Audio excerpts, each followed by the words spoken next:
You reign, you ancient Zion's King. Kadosh, Kadosh, you are mighty on your throne. You reign, you ancient Zion's King. Kadosh, Kadosh, you are mighty on your throne. Yeah, yeah, yeah.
Spirit of the deep, cry out, Kadosh, to the Lamb upon the throne. Sing loud, oh saints of God Most High. Sing loud, Kadosh, to the Lamb upon the throne.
The light bulb, personal computer, and the airplane are the top 3 innovations that changed the world forever.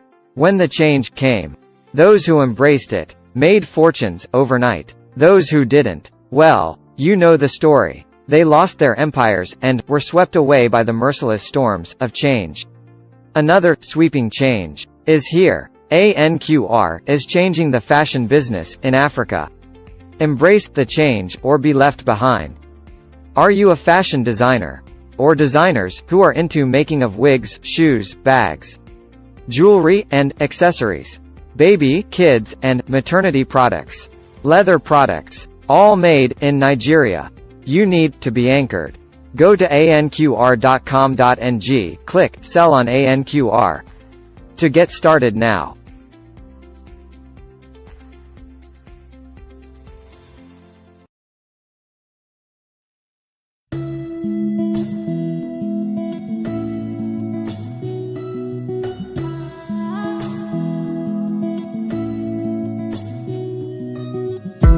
Anybody way won't fight you, let them come, they already know.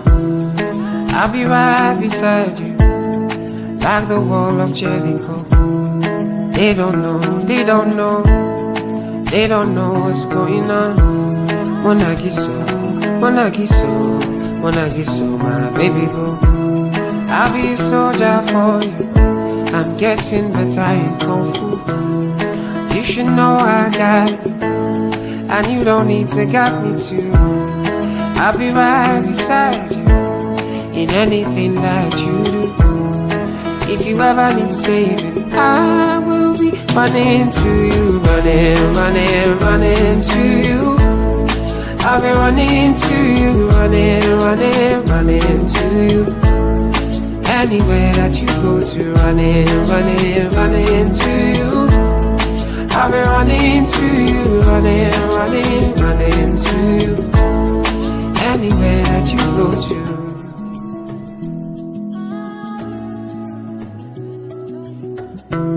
When I'm looking for trouble, it's cause I know that I got you. Wanting my best, everybody, oh oh. And it's because of your kung fu. And anytime that I'm out of control, you hold me down, you never, never let go. Yeah, Munagiso, Munagiso, Munagiso, my baby boo. See all the battles you'll be fighting, and I'll be right there with you. I may be small but I'm mighty, and I go running for you. And anybody ways I be here, no be you pull it, I be around. And if I ever need saving, I'll be running to you. Running, running, running to you. I'll be running to you.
Hi, good morning, good afternoon, good evening from anywhere you're watching me all over the world. It feels so good to be back live on the Today's Woman's Discovery Talk Show. It's been a while since we've been on the live program, and I'm so excited to be back today. You know, sometimes when you're doing things back to back, there are times you need to take a break, most especially if you're feeling overwhelmed and like you need to just get some air.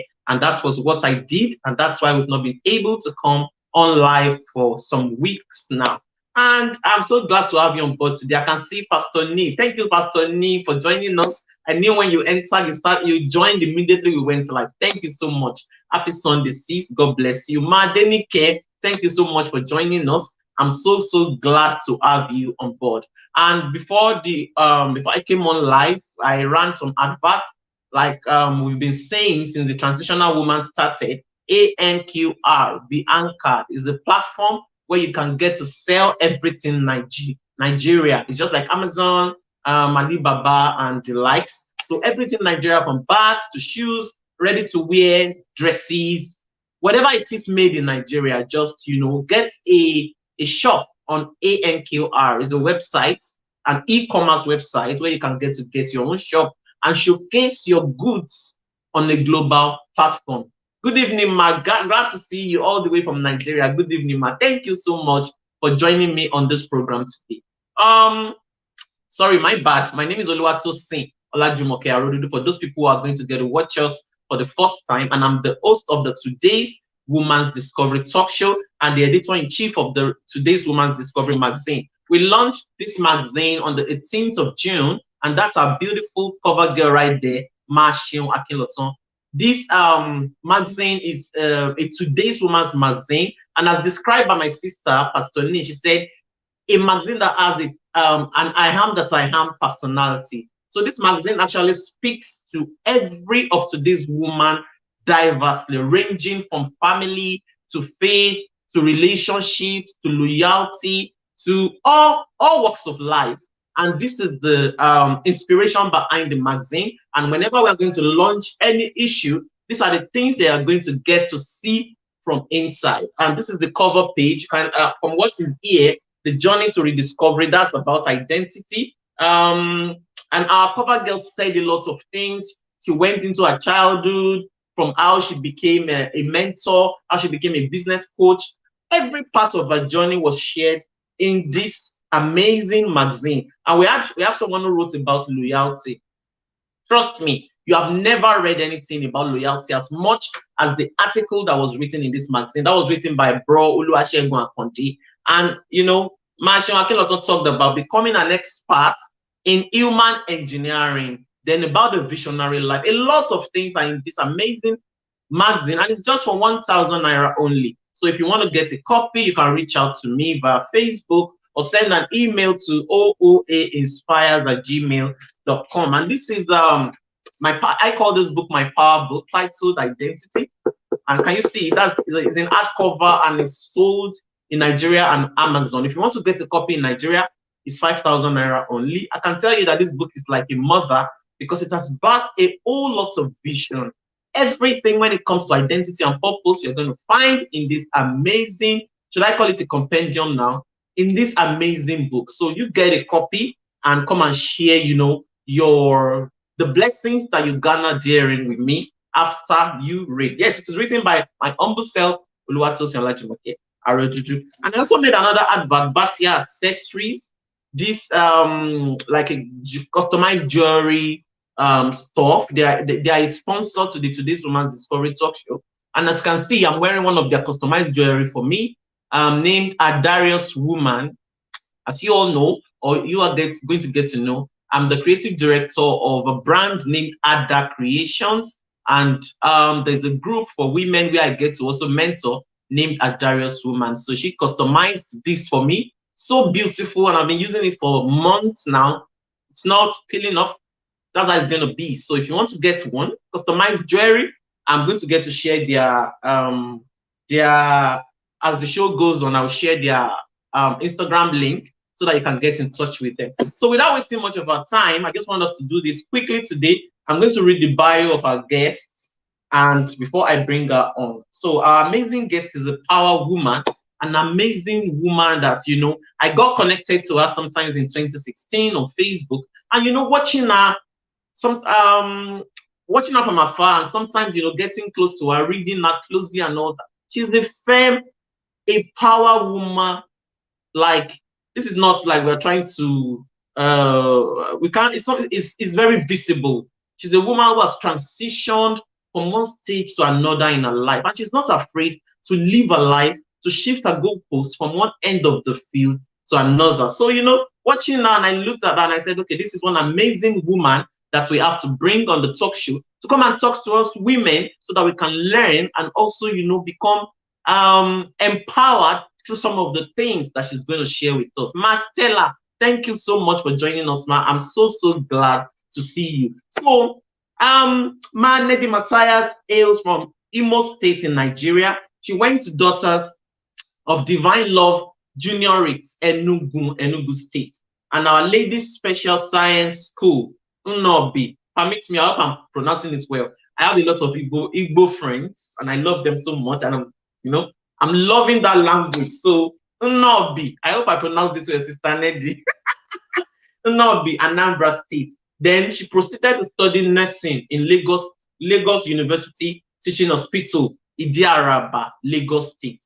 Then she moved to the UK in 2003. She proceeded to study critical care nursing and BSc in professional practice, both in Bournemouth University. And one of the things that I also share in common with her is that even though I didn't get to meet her, I had my honeymoon in 2012 in Bournemouth, and that's where she lives. Bournemouth is a very beautiful town in the United Kingdom, and they're surrounded with seas. And I remember that we spent a week there when I just got married to my husband, and it was a beautiful, beautiful, city and a beautiful sight to be. Well, I wish I had known her then. Maybe I would have gone to visit her and she would have made Istewu and all the delicacies for us. With that being said, she's currently working as a critical care nurse across the UK, as well as the director of Nedy Healthcare Limited. And you see, a power woman true and true. She was also the ex-treasurer of Nigerian community in Dorset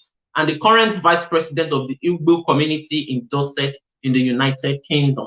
So that's about it, and that's her bio. So I'm going to bring her on now so that we can get to start without wasting much of our time. We're going to try to make it an hour so that, we can get to have our evening to ourselves. So I'm going to bring her on now. Hello, Sister Nedy. How are you this evening? I'm fine, thank you. How are you? Uh-oh, it's kind of low. Oh, can you? Yeah, can you increase the volume a bit? Yes. Is that better? Is that any better? Okay, I can. Maybe it's from my end. Let me try to use the earpiece. It happens like that at times. Let me use the earpiece. The volume is on the highest now.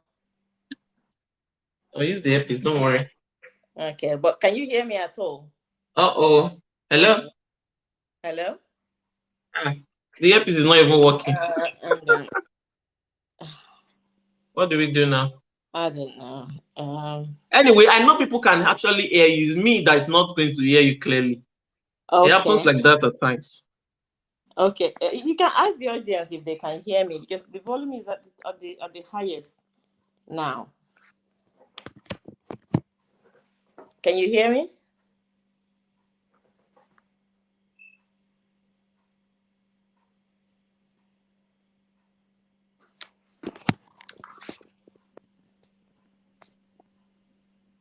Can you put it in the comment section if you can hear her clearly? I'm the one that can't really hear her from this side, but if you can hear her, then it's fine. If you can hear me, just... Okay, I can hear you now, sis. Oh, I think I can hear you now. Yeah, thank God. No village people today, they don't. Exactly. Those village God people forbid.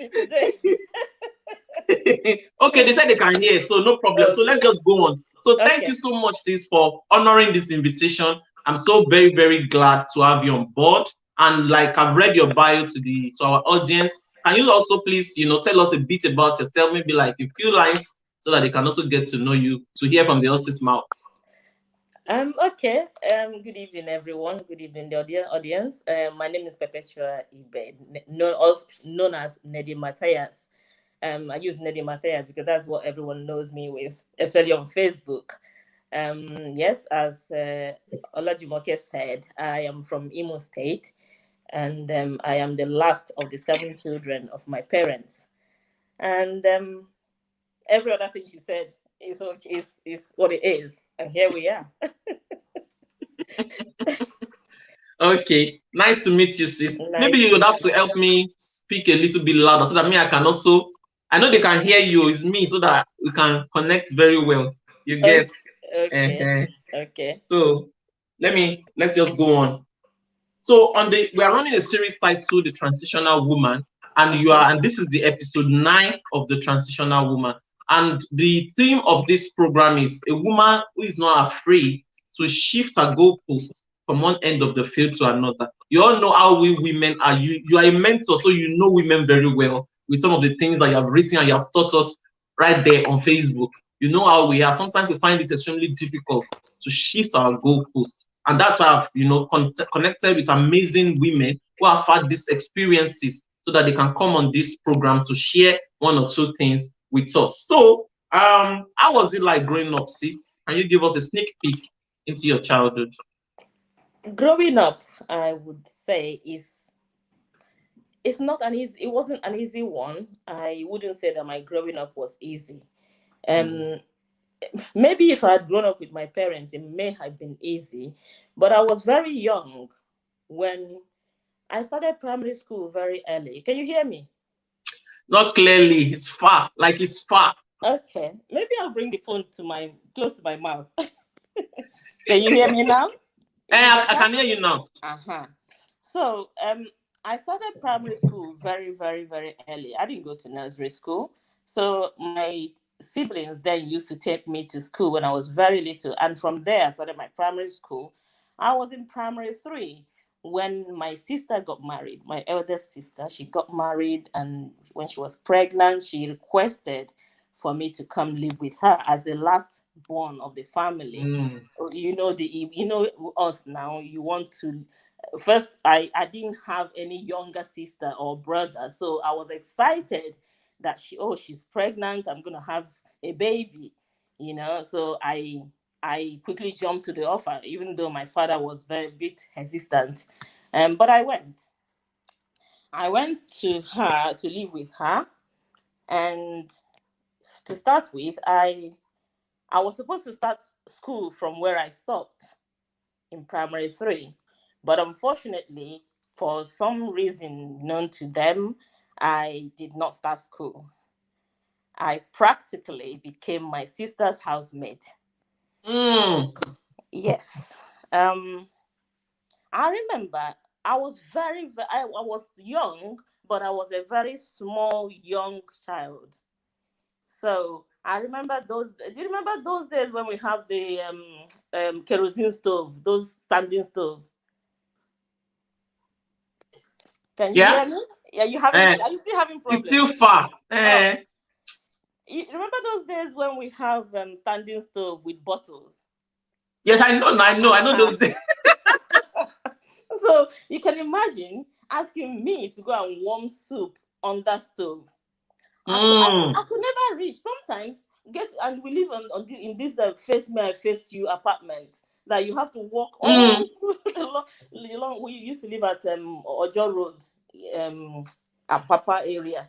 So I used to walk from the end because we live at the end of the house. We live at the front, and the kitchen was at the back. At the So back. yes, I remember one day I was carrying my sister's soup to go and warm, and I fell down on the corridor because the pot was too big, Oh, and just imagine. I fell down, and the pot, obviously the soup poured. And was I not beaten? Oh yes, I Mm. was beaten. And seeing that my sister had a little baby, at that age, I didn't expect a mother, I wouldn't do that, to Mm. be asking me to wash the baby's nappies. You know, when they used to use napkin that you have to wash when the Mm. baby saw it. Very I dirty. Mm. I would wash those things. I would have to wake up 4 o'clock in the morning, to go to the well to draw water. You draw because everybody by 4 o'clock the place is full. If you don't get there by then, you won't get water. You won't get water. I had to go and And that rush was in Lagos, right? in Lagos. I have to go and rush for the water, and I will have to wash clothes, do everything. Why I'm saying this is because today's women, I know that a lot of us still have housemaids and all that. With what I went through, I promised myself I will never have a housemaid. And if I do, I will never treat them the way I was treated, even though I was not supposed to be a housemaid. You were supposed to be living with your sister. I was supposed to be living with my sister. As if that wasn't enough, she had that first child, she had the second one, and that was when they finally found me a school in Idiroko, Igbado South Local Government School, Idiroko. So I moved to Idiroko, leaving them in Lagos. So I went to Idiroko to live with her husband's brother and his wife, who was equally pregnant at the time. So I started school in Idiroko and started in primary 3 again. And this woman now had a baby.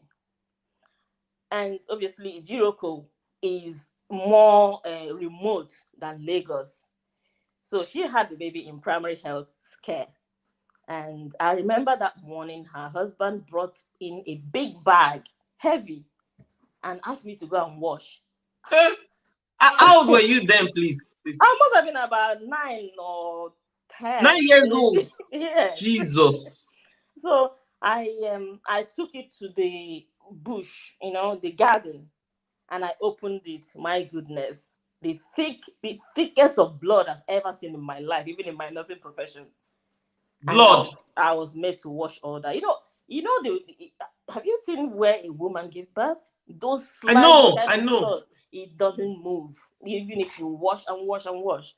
I managed. I washed and washed and washed, and that was how I started. That was how I became a secondary housemaid to this other family. Yeah, and I was going to school and I was doing all these things. Eventually, my sister had twins again. Twins. Yes, and she moved to Idiroko. So she now moved to Idiroko to live in Idiroko. Okay. My problem compounded. So now I had 4 children to look after. So I was going to school, yes, but going to school, I didn't have uniform, I didn't have shoes, No I shoes. didn't have books. And I would have to, first of all, wake up in the morning, cook and do everything, fetch water, and take her children to school, to nursery school, before going to my own school. And this is your sister?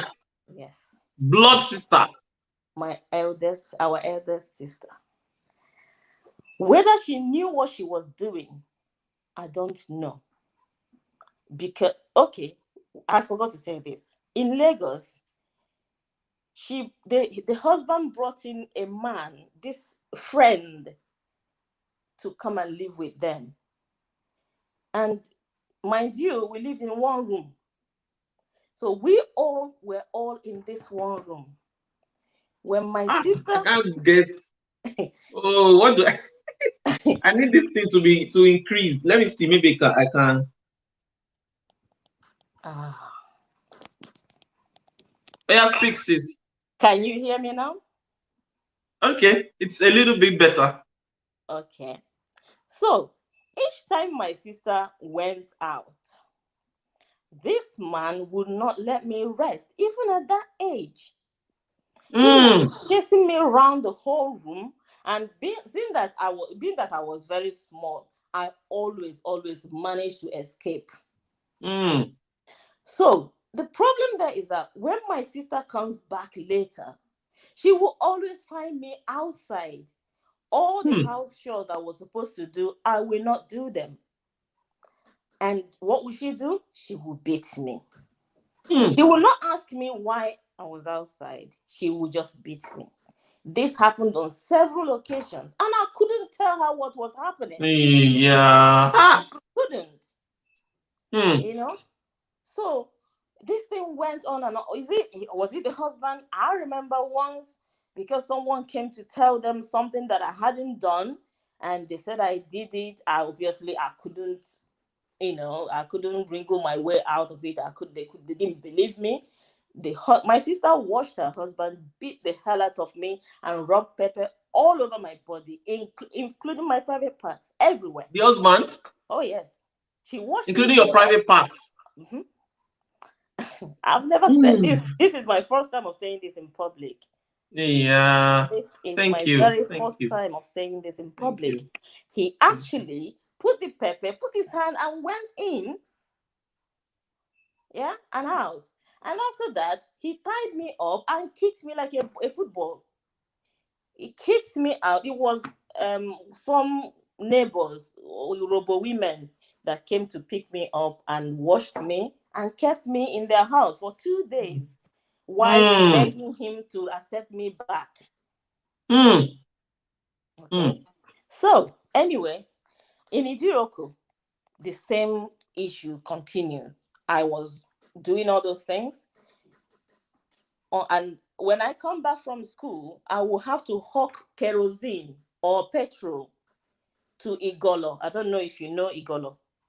Across the border, that is Benin Republic. Okay. Yeah. Yeah, Yeah. Yeah. we have to travel through the back border, through the bushes, Mm-hmm. and those are all swampy areas. That those firewall women go through. Hmm. We'll go there. I will hawk my kerosene and come back and give them the money. I was enjoying it, obviously, because that was what keeps me out of the house. Because you are in the house, you get beaten at every given time, you know. So one time she had her fifth child, which was now a boy. May God rest his soul. He died at 16. On the day of the christening, everybody was preparing. However, on the Friday leading to that christening, Sunday christening, something happened. That man that they brought to live with them in Lagos had moved again to Ijiroko. And now he wasn't living with them, but he had a conductor or something that was living with them. So as I was doing my house chores in the morning, he came out and was like, "Oh, are you awake by this time? What are you doing? Blah blah blah." Apparently, my sister's husband saw him greeting me. You can imagine at that age, what do I know? Or what did I know? When I came back from school, he called me. We had a mango tree in the compound, and he showed me the mango tree and said, "You see this mango tree? I will flog you with all the branches." Saying this to an 11, 12-year-old child, imagine what their psychology would be. I looked at the mango and tears dropped down my eyes. So on the day of the christening, everybody was busy getting ready for church, and I was asked to go and fetch water. That was how I took the bucket, picked a few of my clothes, and ran out. Took the money from the sales I made on Saturday. I took some part of the money and ran out of the house. I ran away. I didn't know where I was going. I took a bus from Jiro to Oshodi. I got to Oshodi and saw all those boys that sell belts and handkerchiefs and all that. And they recognized that I was running away. I remember one of them said, in Igbo, "Nwana boso, this girl is running away." So they caught me and they asked me and I told them. So they took pity on me, took me to the bus station to put me in a luxurious bus. But unfortunately, all the buses have left. Eventually, they found me one in Mazamaza and they put me there. So that was how I ran away to the village. I didn't even know where I was going. All I told the driver was that when they get to Ihiala, they should drop me. That I will get Okada going to my village. So that was how I got to Ihiala and I took Okada to my primary school because the Okada man said he wouldn't go any further. So I said, "No problem, drop me here." I took my nylon bag. I ran I ran and ran and ran and went to my house, and I found my father. My father wept, you know. So to cut the long story short, I forgave my sister, even though they didn't ask for forgiveness, and started living again.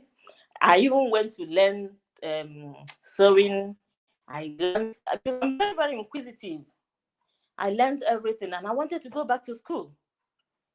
Unfortunately, that same year, October, my father died. So when I lost my dad, I kind of like lost all hope, and my brother wasn't really doing anything, and I couldn't go to my sister. So my brother encouraged me. So I told him, I said I wanted to go to school. He got me a school. Well, he didn't get me because to be honest, everything I have, I practically grabbed it myself. I found a school, and I told him, I said I found a school. It was a commercial school, and I started. From that school, I heard that the sisters are selling their form, the Reverend sisters. I said, I want to go. My brother was like, who's going to train you? I said, don't worry, I will go. So I bought the form, and the Reverend Father in my parish then took us to Enugu for the exam. I did the exam. I was the only one that passed from all the girls that went with me. And I did the exam. I passed. I did the interview. I passed. And that was how I was given the prospectus to come to school, to start school. But then there was no money. There was no money. There was practically no money. There's no how I was going to be able to go. Luckily for me, one day, I was depressed at that age. I was very depressed. At one day, one seminarian who was serving in my parish saw me and called me, said that because I was still wearing my black sack clothes, from the death of my father. He said that since he knew me, or started seeing me, that he noticed I was always quiet. What was wrong? So I told him my story. And he said, don't worry, go get your brother. So I went to get my brother. And he went through the prospectus and told my brother, you know what? You don't have to get everything on this prospectus. Okay? So you get this, and that. I will pay her school fees. you know. So that was how we went. My tent pole, my very first tent pole, I got it from the bush. I went and cut it, and I made myself a tent pole. You know, my brother bought some other things. I didn't go to school with everything, but I went with enough. You know, I was in that school for I did my JS1, JS2. My brother got married. Things became a bit rough. And I said to my brother, you know what? I need to change school. And also the school was becoming too expensive. And the person that was paying my school fees, his brother who was sponsoring me had a problem. So we're back to square one. So I came out, I found another school, and I did my JS3 there. And that time when I was in that school, I realized that if I did my WAEC in that school, I will not come out with one paper. So what did I do? I started, listening, reading out. I heard about special science school. That was how I took the form. Imagine a school where you'll be reading and the other girls will be laughing at you.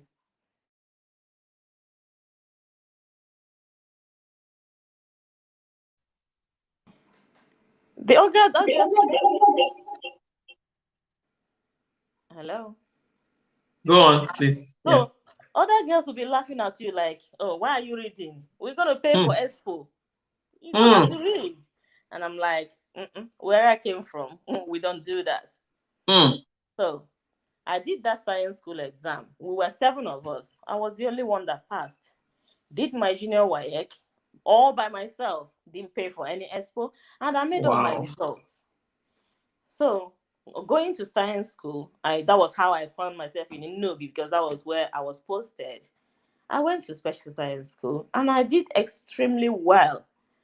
I I passed my WAEC once.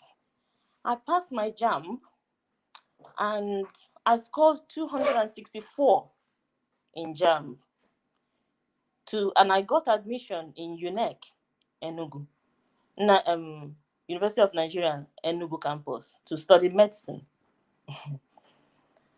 But I didn't have a sponsor.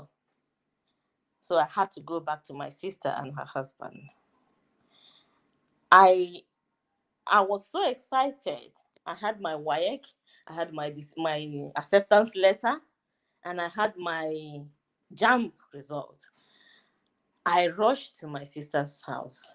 Her husband was outside, and I just hugged him with that excitement, and I said, I passed. He went, you passed what? I said, oh, I passed JAMB. Because obviously, well, before then, he's been saying that, that if I'm anything I want to do, that he will sponsor me, he will pay my school fees and blah, blah, blah, blah. So I thought he was going to do that. So when I went there, he said, you passed what? I said, I passed my JAMB and I've got my WAEC. I don't have to do GCE and all that. And he said, oh, that I should have told him when I was doing all these exams so that we will know who will sponsor me. That killed me.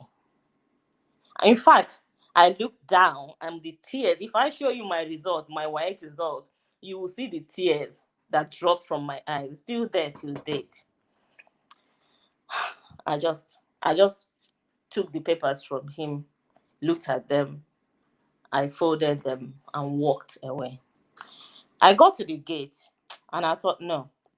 I turned back, I raised my paper. I said, God, with or without this man, I will be somebody. This was 1997. I did not go to my sister's house. I did not see her. I did not see her husband till I finished my nursing. Although my sister helped me with my nursing, she gave me some money which I used in paying my school fees, because whoever knew Luth then, you have to pay for the whole course.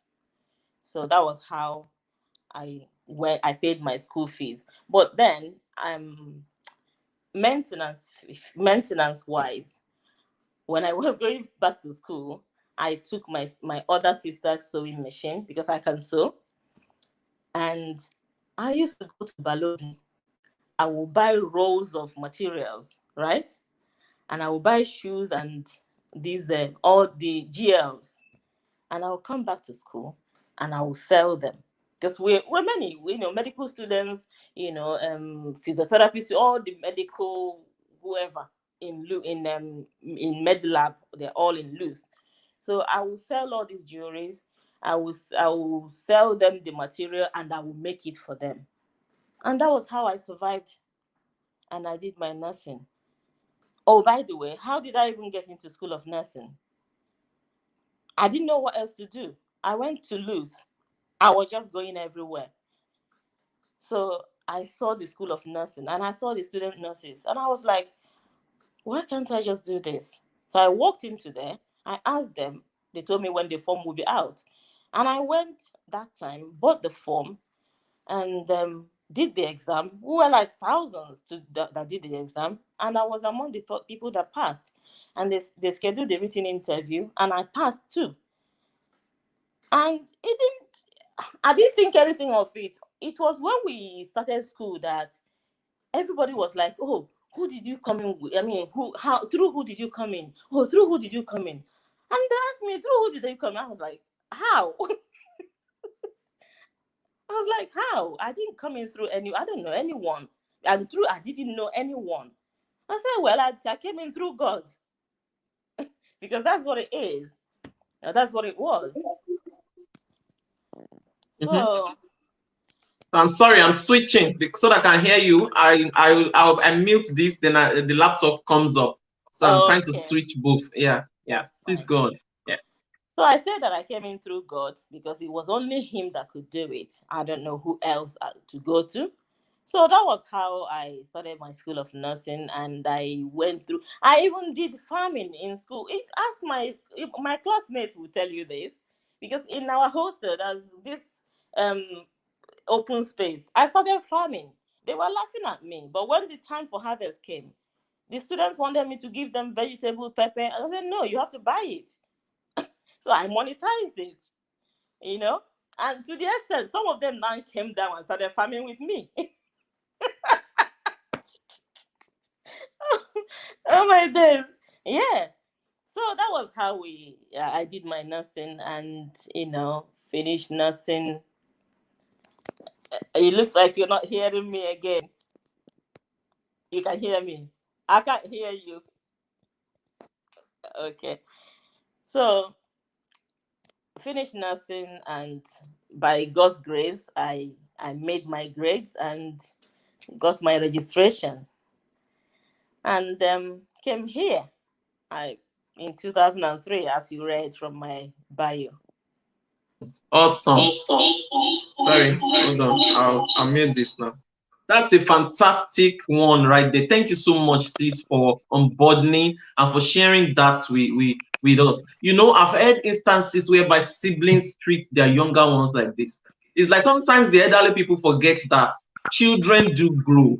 Oh yes, Children do and they will grow. not forget. So if you think that they're going to remain little forever, they are filing everything you do to them in their brain. They do grow. What of if that is the Joseph of your family? What of if God has planted that little one in that family for you to nurture so that they can nurture you when in the future? But all we hear, I've heard stories like this before, whereby elderly siblings treat their younger ones like slaves.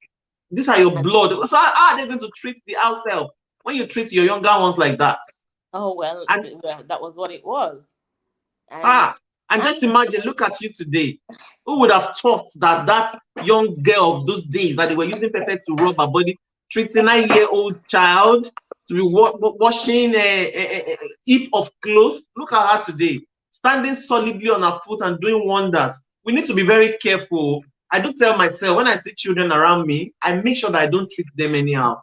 Because you don't know who that child is. Be afraid of little children because you don't know what they're going to become. And also what I want to add here is that we as adults, we should be very, very vigilant around children, because children might not tell you anything, but they are going through a lot. We need to always get ourselves acquainted. I'm not saying start playing with them and all that, disrespecting yourself, but get them closer so that they can open up to you at any given time.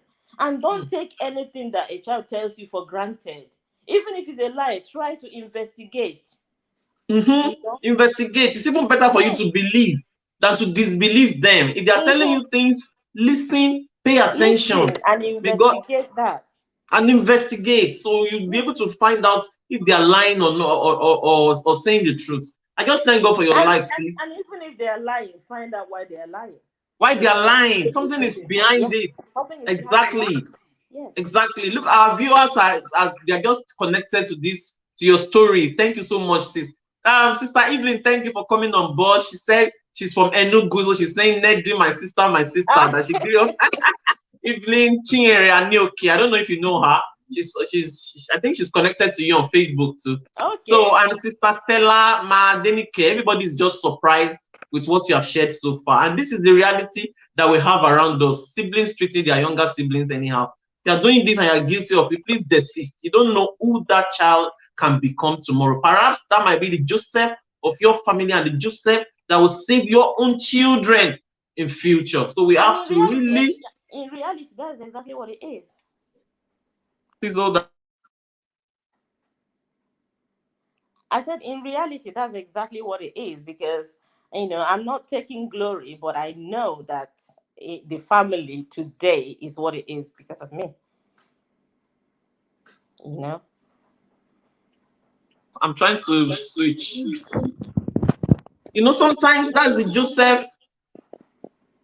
That's the Joseph of the family. And if you kill them along the way, what happens to your generation? What happens to your future?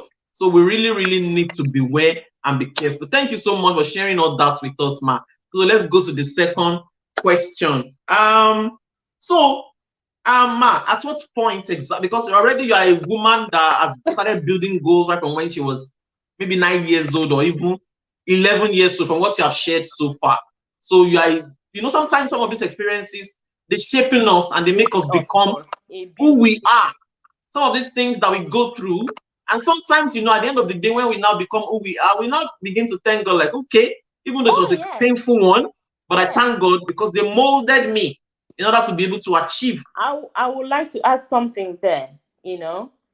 I'm not bearing grudges. This is not me spiting anyone, and this is not me grudgingly exposing my sister or anyone. But what I'm trying to do here is to expose what is actually happening. However, sometimes when things happen to us in life, we think that that is the end of the world. But whatever happened to you in life is a step to the best thing in future.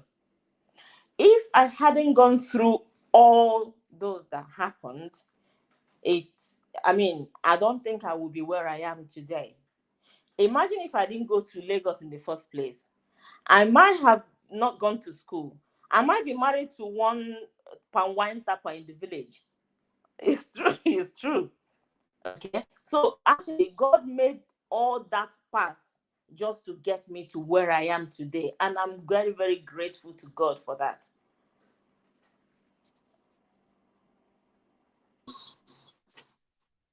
I'm so grateful for where you are today and, you know, for the woman that you have become. Ma Adenike is saying that there are some parents that treat their children like slaves too. Exactly.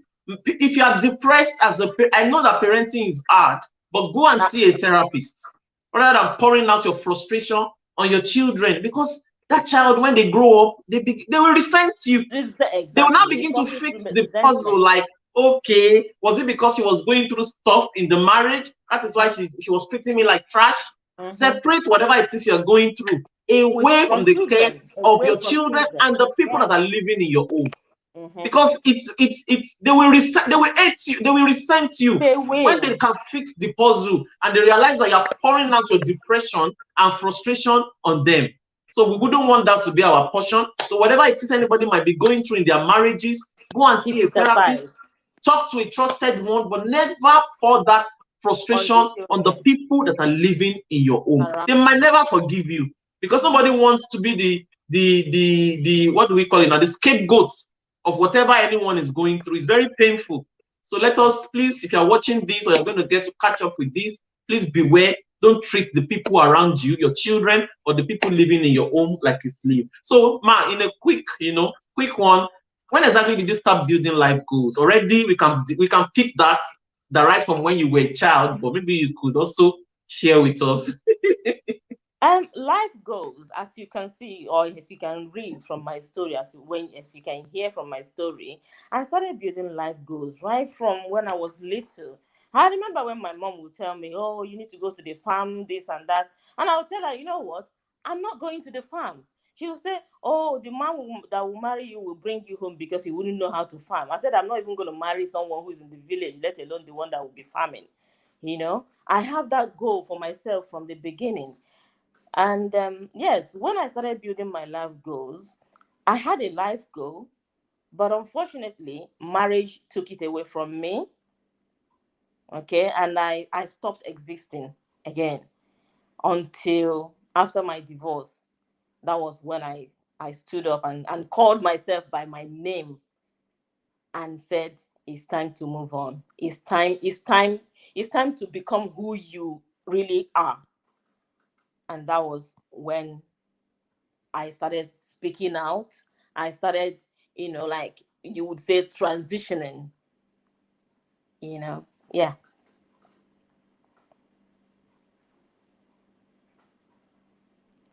That's beautiful. Yeah, it's okay. I just want to be able to hear you clearly, so I'm switching my distance. Ma Cordelia Iron is here. Thank you, Ma, for joining us. She's saying, oh, and Nedy. Do you know her, Sister Nedy? Yes. Yes. So she's very happy to be on board. Thank you, Ma, for joining us. Evelyn is laughing. She said, "Palm wine tapper." Yes, if she didn't take her life into her own hands, and she became serious. Sometimes you have to take your destiny into your own hands. And exactly. Direct yourself to where you want to go. Honestly, go. Do not wait for anyone to do it for you, because no one will do it for you. Nobody. If Just people want to imagine. hear your story, you tell them their story. They, oh, hey, yeah, not that. That's where I'm it telling ends. you, hey, yeah, That's where it sorry, ends. sorry, oh. You know, you will start living the day you stopped dying. Dying. Yes. That's it. And I'm trying to raise children like you. That's particular decision that you took when you were 11 years old and you decided to leave. I want to be able to raise children that can make that kind of decision. When a situation is no longer favorable, you don't need to be an adult. You should be able to No. make decisions Make that a can decision. just imagine that you didn't leave. Maybe you might Yeah, not have the opportunity of exactly. living, and maybe something fatal might have happened That might along have the way. happened. So thank God that you had that kind of mindset to decide that you were going to leave that environment at the And I did. particular time that you did. I'm telling you, I love what you did. It's beautiful. And that's the kind of children I want to raise. Children that can decide for themselves what is good for them, and they're taking decisions and bringing it to pass. All right, that's beautiful. Thank you so much, ma. Let me go to the next question so that we don't so yes, this is a very fantastic question.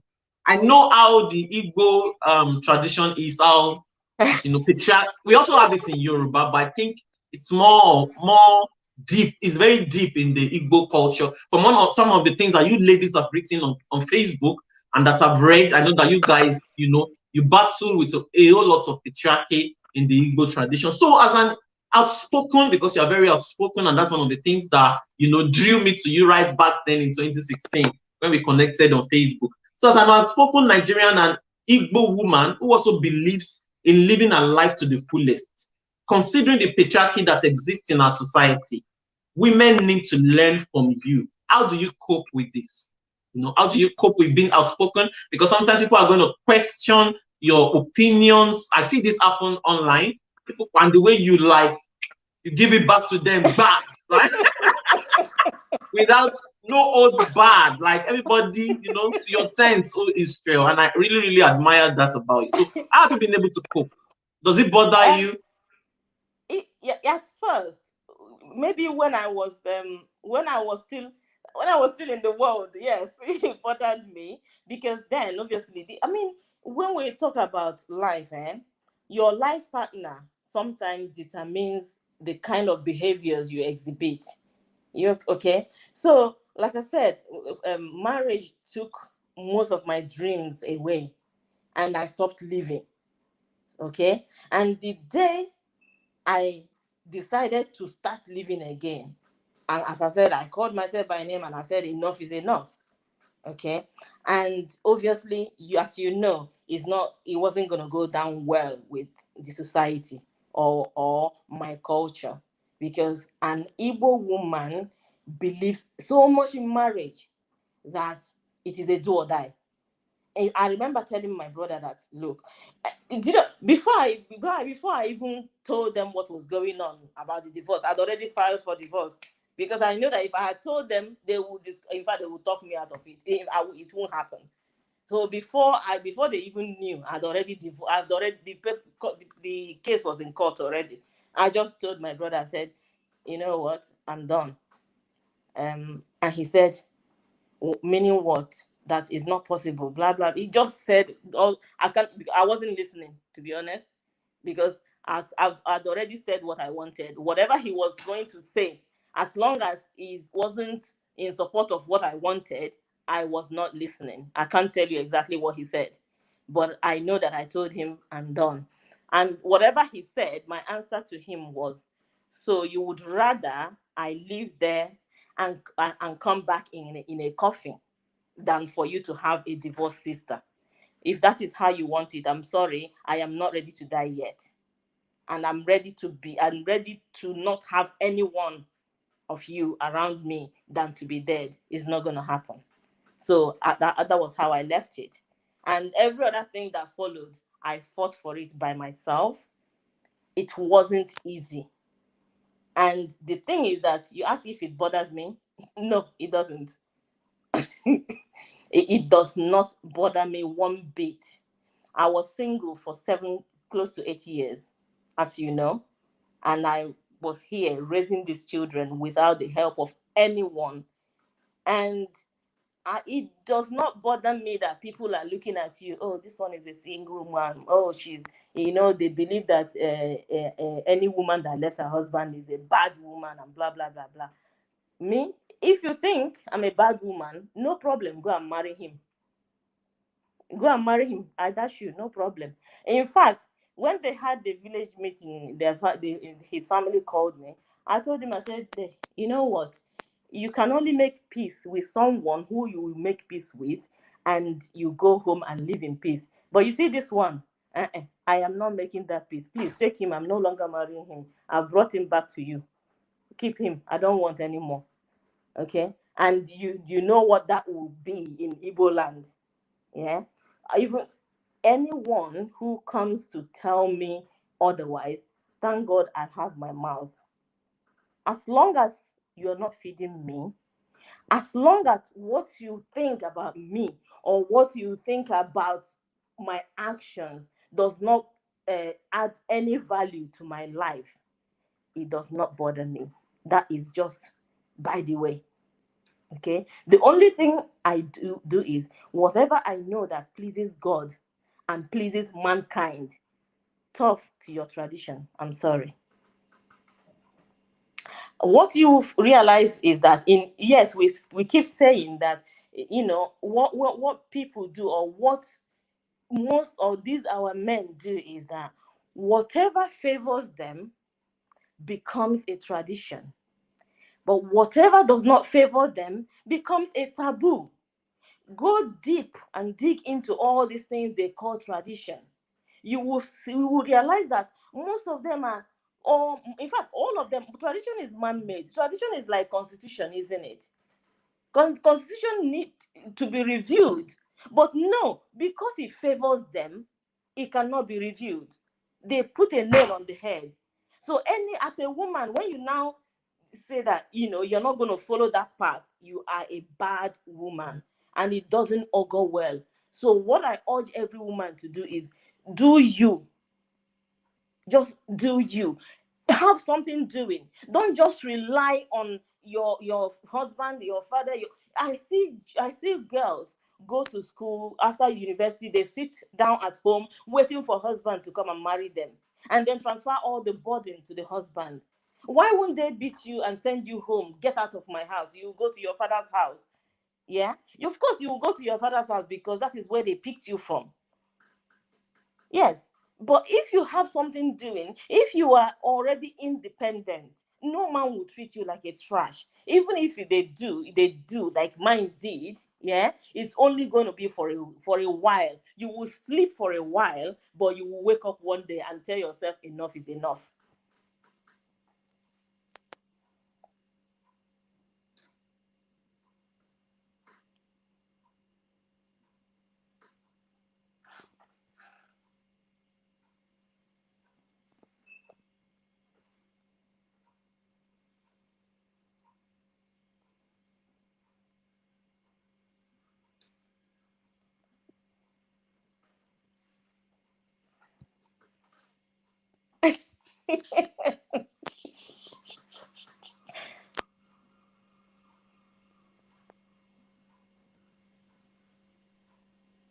All right. So I didn't know that you couldn't hear me.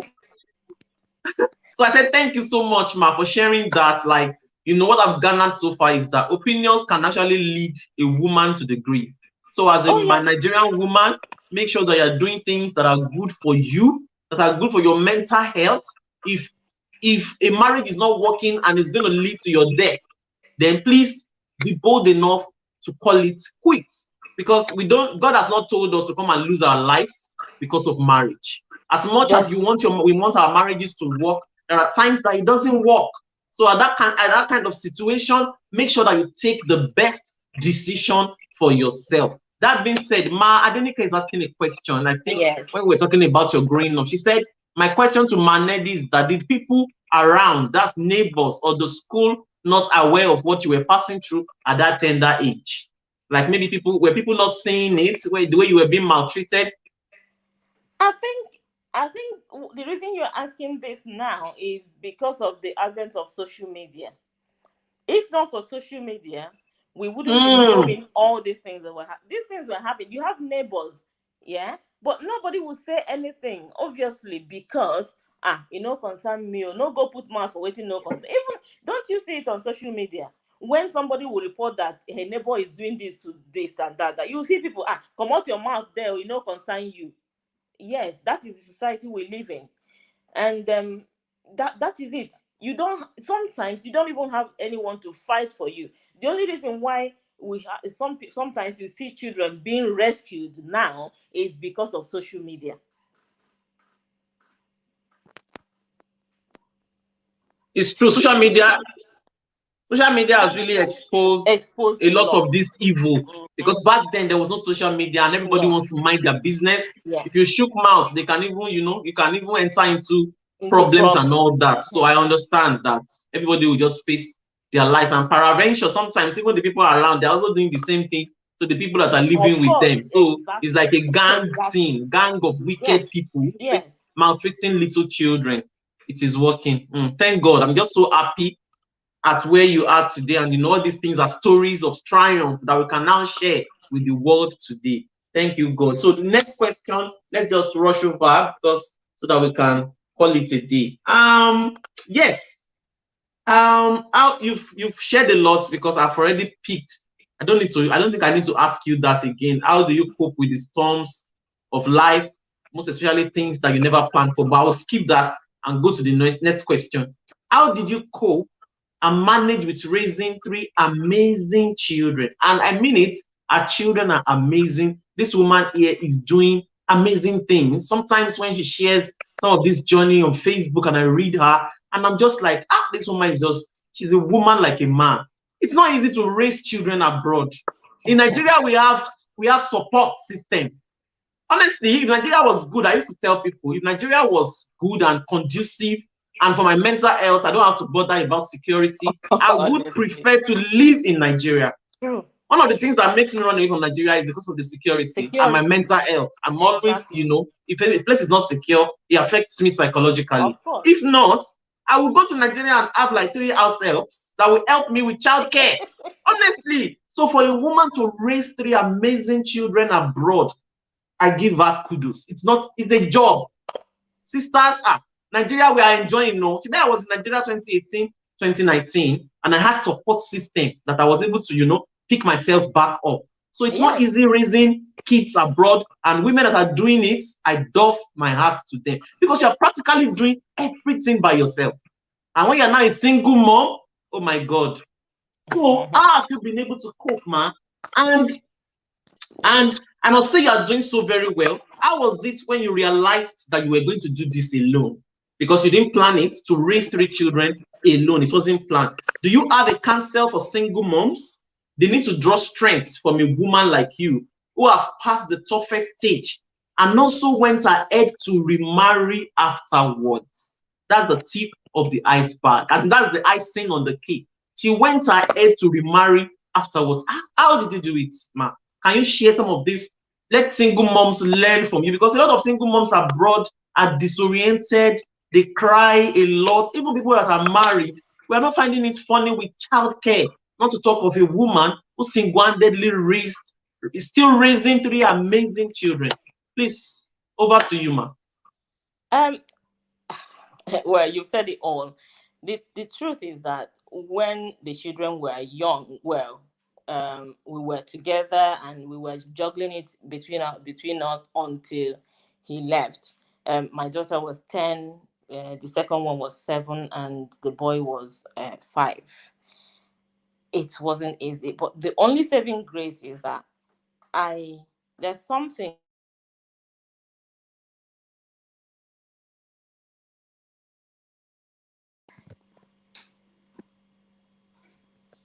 sorry sorry about that. Call came in. There's something we women abroad do sometimes that I try, and I always try to discourage a lot of women.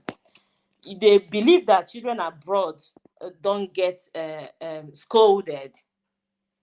Yeah, they believe you pamper them because they will call police and all that and all that. No, I started raising my children from when they were very, very young. I remember when my first daughter was 3 years old, was when I had the second one.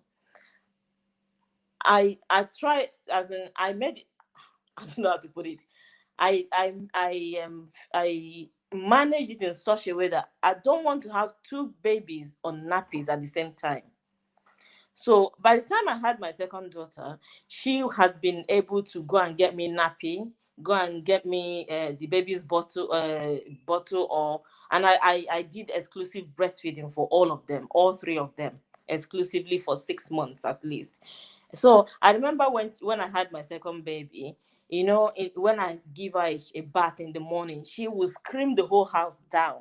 So the 3-year-old will come and she'll be wondering, why is she crying?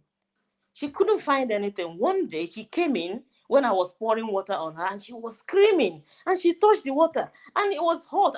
To her, it was hot, and she screamed and like, that is why the baby had been crying. So from that day, 6 o'clock in the morning, she will go into the bathroom, mix the water to her own taste, and come and wake me up to go and bath the baby. And she has been like that. In fact, she is the mother in this house. So yes, I started the training. It's not by my power, and it's by the time I realized that it was beginning to look like this job, I was going to do it alone. I called them, because when everything was happening, I wasn't letting them in. But when it was obvious, I couldn't hide it anymore. And I didn't want to hide it, because at the end of the day, we keep hiding things that will hurt us in the future.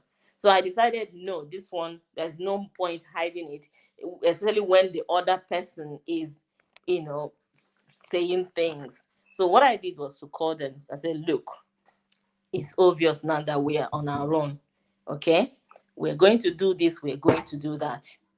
Okay? You're going to look after each other. We are going to look after each other. Okay, in terms of school and cooking and everything. My son is 13 years, he cooks. He was the one that made dinner 2 nights ago. In fact, they have a timetable on the fridge here. If I put the camera, you'll see it. They made it by themselves. I didn't make it. Okay, and they stick to that timetable. I don't even get involved at all. So what I would tell women is, do not think that the child is too young to learn. No, they are not too young to learn. Try to teach them independence from childhood. My daughter started working when she was 14. I remember she called her dad then and said, "Oh, Dad, I've got a job." And he said, "Why?" She said, "Because I want to add to my CV." And he said, "No, you need to go and resign from that job and tell them, if you want to up your CV, put in your CV that your parents used to have a shop. Put that in your CV." And she started crying. She came to me and told me. I said, "Do you want to do the job?" She said, "Yes." I said, "Don't worry. Don't resign. Continue your job." Okay. And from that time, she started working at 14. She will finish school, she will go to work, and then finish work and come home and read her books. Okay. And then from there, she found another job that was 50p more than that one. She left that one and joined the other one. So when she was about to do her GCSE, yeah, in order to keep her position, she told her manager to replace her with her sister, that when she finished her exam, she will come back. So her sister was 13 then. So she was replaced with her sister, who was very, very eager to work as well. But when she finished her exam, she went back, they retained both of them. And now, where she's working, last week they wanted to make her a manager. But because she's going to uni, she rejected the offer. Now she's already got her sister a job there. So yes, teach them independency from childhood. She drives. She bought her car. I bought the first car, but this second one, she bought it by herself with her money. Okay, so teach them independence from childhood. There's something. So there's something that I will say this. I remember when all the turbulence was happening, just to hurt me, the father made a comment that very soon she will be pregnant and I will come looking for him. And you know, there's that saying in Igbo that "Nwa nwaanyị zụrụ ada bụ uru," that a child raised by a woman is never useful. So I want to break that jinx and tell the world that a woman can actually raise a beautiful, wonderful child rather. A woman can raise children that are top notch, top in the world. By God's grace, they are doing well, and I pray that they will continue to do well. They will continue to do well in the name of Jesus. You have done well, man. Wow. So teach them independence right from childhood, and they are not too young to learn. That's true. I'm going to, I've been doing that. I would also incorporate it in my parenting because my children are 6 and 4, and I want, them to be independent. Because out there, if a child is not independent minded, they're going to mess them up. A lot of things are out there that are so destructive. So we need to raise independent minded children. Well done, ma. You've done a fantastic and a beautiful job. And that part where your daughter had to go and be mixing the water every morning really, really touched me. Oh my God. God bless her. God bless her. So we'll go to the last but not the least question before we call it a day. So, ma, what's like the theme of the program, Transitional Woman, is a woman who is not afraid to shift her goalposts from one end of the field to another. And that is who you are, 101%. So what counsel do you have for women who are finding it hard to shift their goalposts from one point to another? Women who are stuck, women who are stagnated by the opinions of people, stagnated by what would people say, by the society, by tradition. So what kind of counsel do you have for them? I would say, first of all, you need to get cotton wool and close your ears to what people would say. The moment you stop thinking about what people will say, that day is the beginning of a good future for you. Okay? You don't have to listen to what people will say. Another thing is, it's very important to be able to shift from one goalpost to the other, whether from good to bad or from bad to good. Do not be afraid. Maybe sometimes things happen in our life for us to move, for us to shift that goalpost. Because if you have something, if you have money and hold it in your palm, yeah, if you don't open that palm, that money doesn't move. It stays there. But when you open that palm, that money goes away and make more money and come back to you. If you close your mind that, oh, I'm a nurse. I'm a nurse, yeah. I make dresses. When in here, I had to go to college and I did 3 years of hairdressing. I ran my own hairdressing salon for 6 years before all the brouhaha, and I decided to close it. If I want today, I can still go back to that. Okay. In Nigeria, for instance, fry akara if you have to, plantain, yam. I will definitely. I will roast corn. But you see, women, oh, I have a certificate. I'm a graduate. How can I do that? I remember in a group, in my class group in nursing, there was a time a topic came up where a woman refused to clean a patient's vomiters because she was waiting for the cleaners. I got pissed off. I was like, what? That is your job. So we were debating these things. And you see people saying, oh, I have a BSc. How can I be carrying bedpan? And I'm like, who? Really? Oh, so because you have a shitty certificate, you cannot carry bedpan. The problem with us is ego. The moment we wear that ego and put it aside, that day we will start living and we will start making it in life. Okay, do not be afraid. There are so many women who are going through a lot in marriage, in life, and in life generally, but they're afraid to live where they are because they think that when they leave, that will be the end of them. No, that will not be the end of you. That will always be something. Have an open mind. Whatever you do, have an open mind. Do not close up. If you have to, talk to people, please do.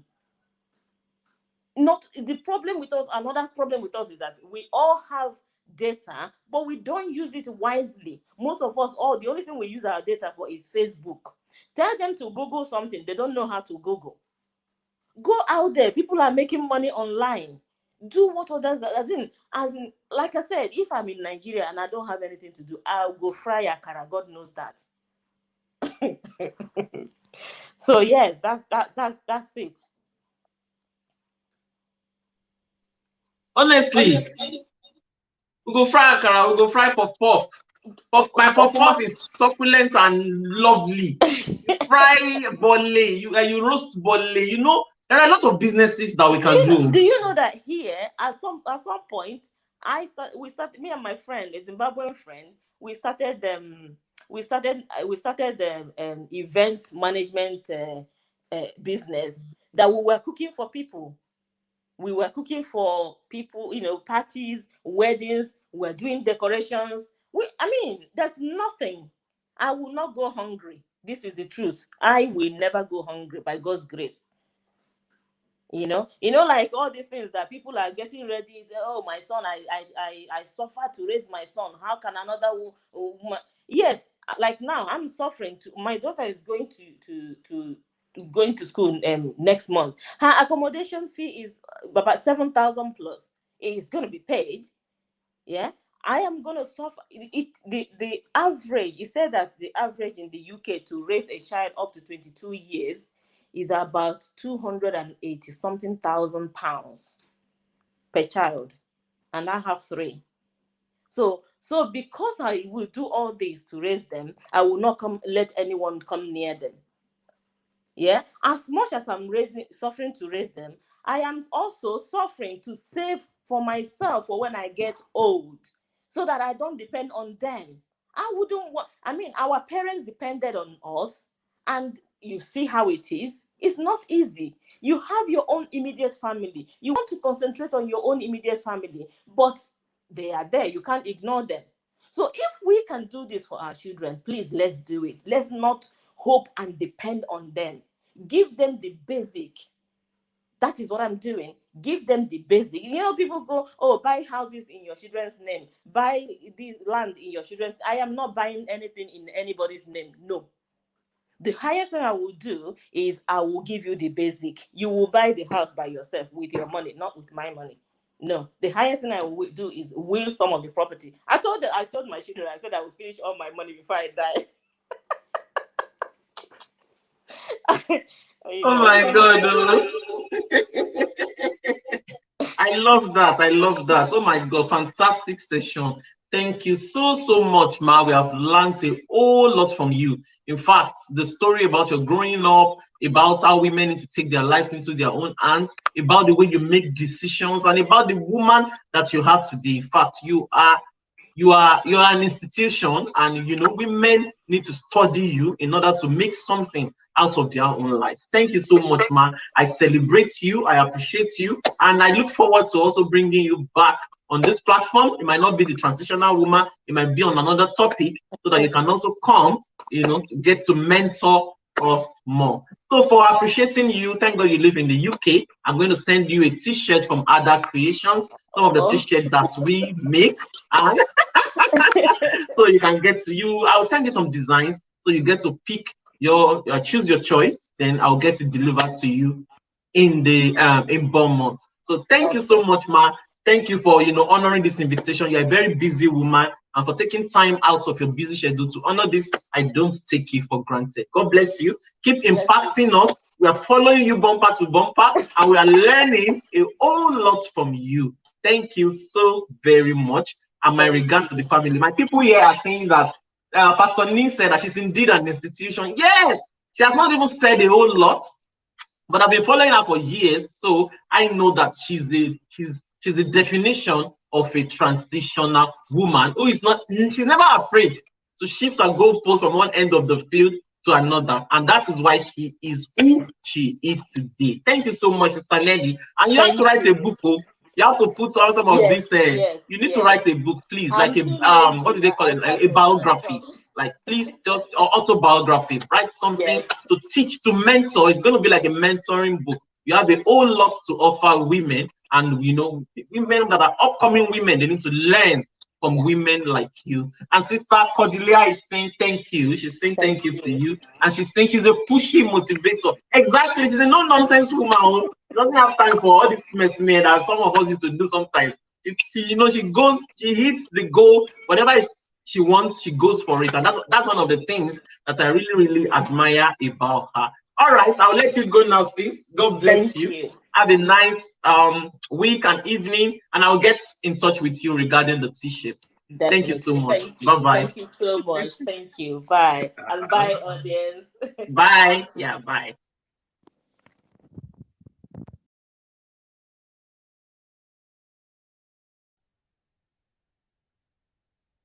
Yeah, what a fantastic session so far. Can you hear me? Okay. What a fantastic session so far. As in, I've learned a whole lot from her. Pastor Nick said a fantastic and inspiring. Honestly, I also need to, go back, sit back, relax, and watch from the beginning to the end. Pastor Nick, okay, she's saying bye, bye, bye. Yeah, she's gone. And I'm really, really glad that we are on the show. I wish we could go on. So we have let me spend 5 more minutes before I round it up. I want to introduce something to the talk show, and it's going to be called, thank you, Pastor Nick, thank you so much. It's going to be called Pep Talk, like a 5 minutes, straight to the point talk for us as women and whatever, maybe some men that are going to get to watch. So I'm going to go right into that shortly.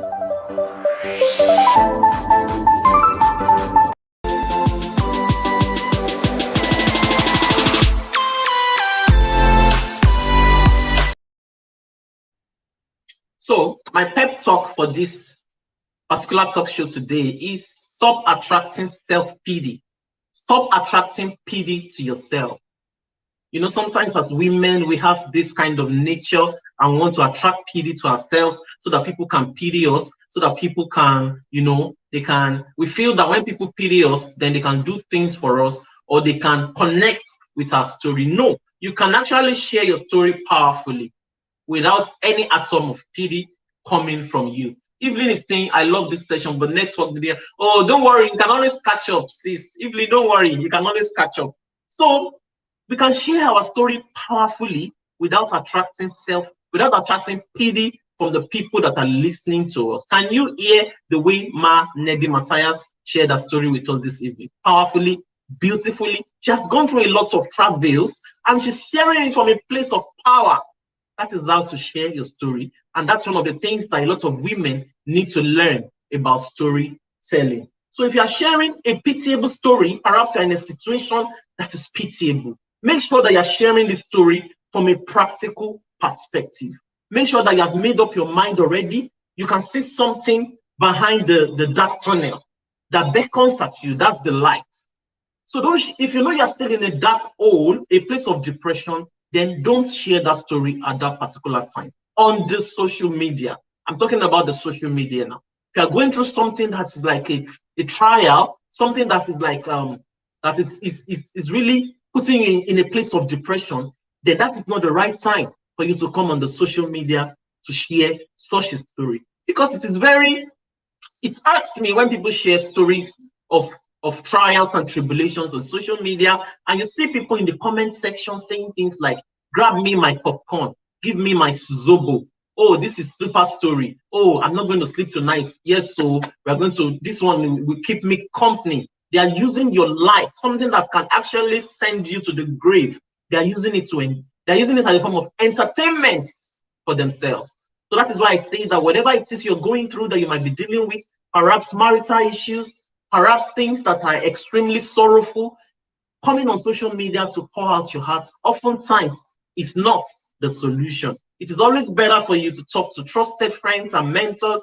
You should have trusted friends. As women, we always say that women are women's enemy, but I believe that women also need women. There must be at least a woman. It might be a mentor or it might be a friend that you can talk to.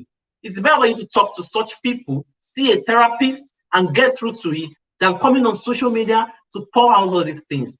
Perhaps they might extend pity and sympathy towards you, But they are also filing those things because you are sharing that story from a place of weakness, from a place of sorrow, from a place of depression. So they will file it. And when you actually rise above this and you want to live your life, these people, these same people are going to rear their ugly heads and they will use that story to take you down. So it is always good for us to be, be thoughtful before we share our story. Share your story from a place of power, even if it is sorrowful. Then give yourself time to, go through it a bit behind the scene with, closely knitted people before you come on social media to pour out your heart.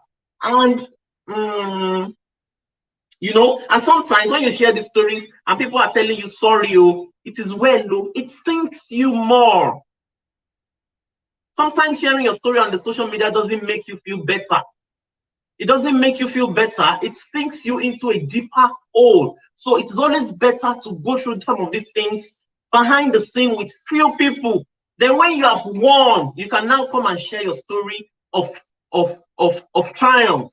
Come and share your success story. Come and share it as a form of testimony. Then it will make sense. Then people are going to look at you like, okay, that's awesome. Nobody will be, because pity is like an energy. When people extend pity towards you, it drives you into a deeper hole. I hope that we have been able to pick one or two things from this pep talk. And this is what I'm going to be doing anytime we come on the talk show with a guest. There's going to be a 5 or 10 minute pep talk. So thank you everyone for joining me on the talk show today. Thank you, Pastor Ni. Thank you, my Adenike. Thank you, my darling Abimbola Kolapo. I've done an advert on Batia Accessories. That's the CEO of Batia Accessories right there.